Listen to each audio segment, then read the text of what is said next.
Welcome to Season 2, Episode 1 of the Roundtable Discussion. I'm here with my panel. We're here at Bootleg Paintings Table to do our roundtable discussion.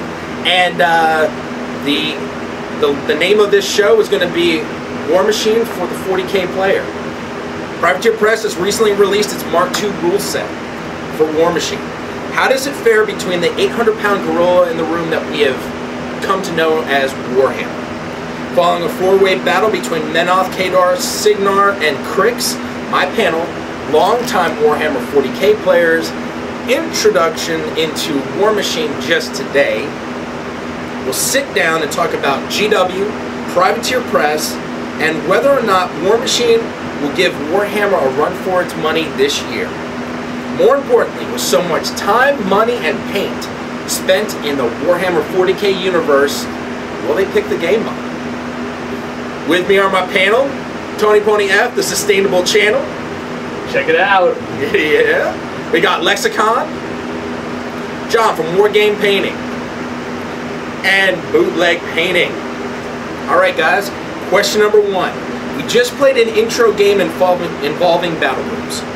Give it a rating from 1 to 10. 1 being absolute garbage, 10 being the best introduction to tabletop gaming experience you've ever had, and then provide some reason as to some dialogue as to why that is. We're going to start off with Tony. I would definitely give it an 8, as all 4 armies were represented here today. It was real simple that all the armies operate inside of the core rule set, which is the key to any good tabletop experience in gaming, knowing I can take it to the next level where 40K and Fantasy just don't operate on that system. Alright, we're going to jump across the table and we're going to go to Dale. I'm going to say probably about an 8 too. I think GW's got somebody in the background. Alright, Lexicon. Yeah, I give it an 8. I thought the rules were pretty straightforward. I didn't feel like a freaking idiot when I was watching it being played and playing it, so I give it an 8. The first time I played 40K, I put a bullet in my head. Don't get ahead of us, Lexicon. Don't get ahead of us. John. Yeah. Like painful memories. John. I'm going to have to stick with the trend of an 8. I mean, it's simple to play. The rules are there for everybody to understand, and they're, like Tony said, they're in the rule book. We're flipping around. I'm actually going to be a little bit bullish. I'm going to give it a 9. This wasn't my intro game, but if I look at my intro game, the full experience of having Warmachines literally pick up and throw them just out of the way into Warcasters, you know, being the deciding factor, it's an explosive, expansive set of rules that allow you to do a lot of crazy things that you can't do with other game systems, and yet, like Tony said, the armies are even, and it feels like a fair battle through the whole game. Question number 2. Was the experience better or worse than your first intro 40K game? We're going to start with Lexicon because he got a little too excited answering it to begin with. And I felt like, look, I mean, I read stuff for a living, okay? I remember the first time I looked at that, I saw it being played, I had no idea what was going on. I just nodded my head and smiled. I thought, oh, these are pretty miniatures. That's about it. So, yeah, I got this. This is a good game. All right, let's go over to John. What's your thoughts? You know, the first time I ever played 40K, the only thing I could think of the entire time is, my God, there's more money here than I'm intending to spend on my car. With this, it's like, oh, $35. I get the rules, I get my models, I can start playing. I love it. Tony. First time I played 40K was in 3rd edition. I played IG, and I had to buy more stuff to make my army legally tenderable. I came with 40 guys, and I was told, that's not enough guys. You got to go buy a blister that has a captain in it, otherwise you can't field it to play our game. And the game was really small, so it was a terrible experience. I don't know why I stuck with it. Bootleg. Well, see, I went the other way. I had spent thousands before I played the game, before I'd seen a rule book, so I could come over fully painted. Nobody else's stuff is completely painted. Mine looks beautiful, and I'm like, okay, and this is what, and what do I need? And it was like overload. So this was a lot simpler. I mean, I don't have everything down, but it was easy enough to catch on. For those of you who can't hear Tony because he's whispering and facing me, he's saying he's feeling bad about killing Dale's Warcaster turn 2. I will say that yes, it was better than my intro 40K game.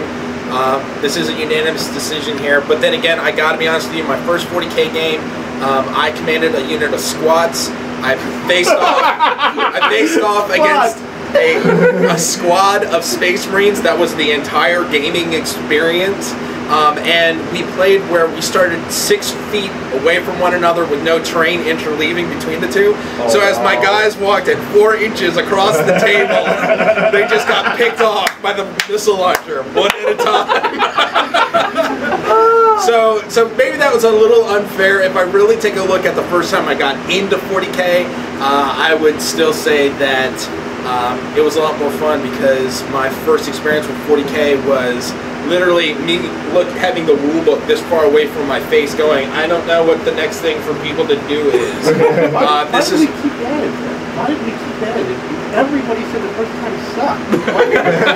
Why did we spend so much money playing this kind of game? I wish I had that magic voodoo because I'd sprinkle it on any product I could find. And I would just make my millions because they really have, I don't know if it's us or I don't know if it's them. It's just, honestly, I do think it's us. I don't know about you guys, but my problem was that I had a core group of 6 other players who thoroughly enjoyed 40K when they first played. you had no choice. So it was kind of like, yeah, it was like, well, we got to go in that direction because everyone else is. But then we only had one guy who owned the rules though, and when he finally lost, he literally threw the table up, destroyed everyone's models, and said, "You guys are not allowed on my house anymore. Get out!" And I'm like, oh man, all right, whatever. Any follow-on discussion about this from you guys? No, I think we put a nail in the coffin. All right, let's keep moving.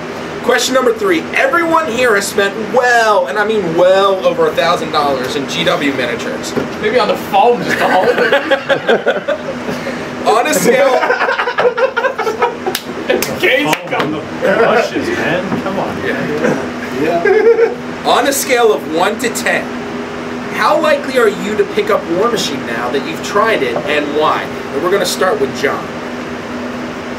So we're pretending like we didn't pick up Warmachine stuff? Well, right now, all you have is a battle group. Do you think you're going to continue? Oh yeah, definitely. I mean, I think once you latch onto the game system, you're going to have to pursue it, especially when it's already so easy and understandable. You just want to progress the difficulty. I mean, the only way I can say that is increase the difficulty. Dale? Well, I've been thinking about Warmachine for a long time, listening to podcasts. I've just never seen it actually played. Any game that takes under a dozen guys and you can have a good time with, I mean, it's a no-brainer. Well, honestly, and it's kind of extending what you're saying, with every single miniature having so many abilities and so many health points, it doesn't feel like you're playing with 3 or 4 guys. It feels like you're playing with a decent-sized army. Lexicon, what about you? Yeah, I'm going to pick it up. I'm going to pick it up just for one reason. I like the paint, I like the model. I may not do it well, but I remember when I painted my first little cow guy and he got killed. It's like, what the hell is this? At least now these guys got some staying power and they'll stay on the board for a while, like you were saying. It feels like you have an entire army with a few little figures. I'm hooked. If Dale's going to play, I'm going to play. I already picked it up, and nobody in my area even plays it, so I'm so committed to it that I'm going to enlist more people. I'm going to move someplace where somebody does play it. We'll welcome you to North Carolina when you're coming down. But it was really a solid investment. It's really an enjoyable game, and I hang out with all my closest friends who do not play any of this whatsoever, and I feel like it's something I can get them to do. No way I could ever get them to 40K. They don't have no interest in it whatsoever. Well, and in the investment, that's why they have no interest in it. You know, So it was somebody- 20 or 30 bucks, 40 bucks. You can talk somebody into that. The fact that you can buy a $40 box and be like, you know what, I really don't want to invest any more money in this. Okay, man, you can always come by for an hour and a half, we can play this game and have fun. You can't do that in 40K or fantasy. Those games suck at anything under 1,000 points. And even then, a strategic 1,000 points at best. You can't get anybody. Now, I have, like both John and Tony, I have already bought into Warmachine, and I've gone so far as collecting 3 different armies. Now, they're only the battle groups, but it's enough that we were able to bring it here, introduce the game, and I got to tell you, I'm a big enough fan about Warmachine right now that I'm not an official press ganger, but you might as well write it across my back, because I'll be the first one to sit down and go, you want to learn? Pick an army. And I don't care which one you play, and I don't care which one you want me to play. I will play. You've been able to provide 3 people's armies, and what did you spend? 100, 200 bucks? Okay, one thing I bought off of eBay, and it was an entire Menoth army. Okay, so that was $100.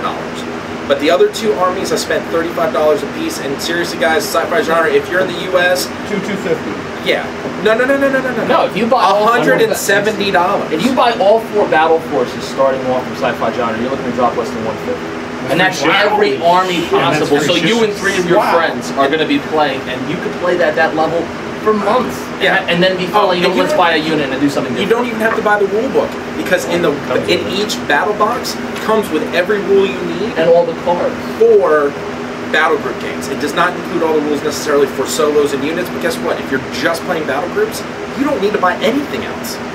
Okay, so other than maybe under templates. $200, you can get you and your friends into it. You and 200 3 bucks, friends. you're just barely cracking into Assault on Black Reach is $100. Yeah. Right, okay. And that's not even a startable army. That's just to learn the very core rules. Yeah. Forget about What does anything. Monopoly cost now? 40 bucks? It's like, You can buy Monopoly or you can buy that.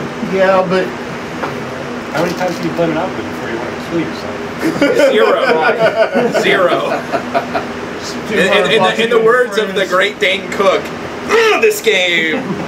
I like Pieces go everywhere. That's probably why I like 40K. It's a stupid game. Nobody walks away satisfied.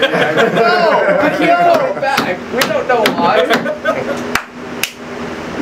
Okay, guys, we're at the conclusion of the first part of episode 1 of season 2. It'll probably be 20 minutes long at this point because we're having a good time talking. But we're going to come back in just 2 minutes, well, the next video, whenever that is, to release the second part. So, be there. Stay tuned.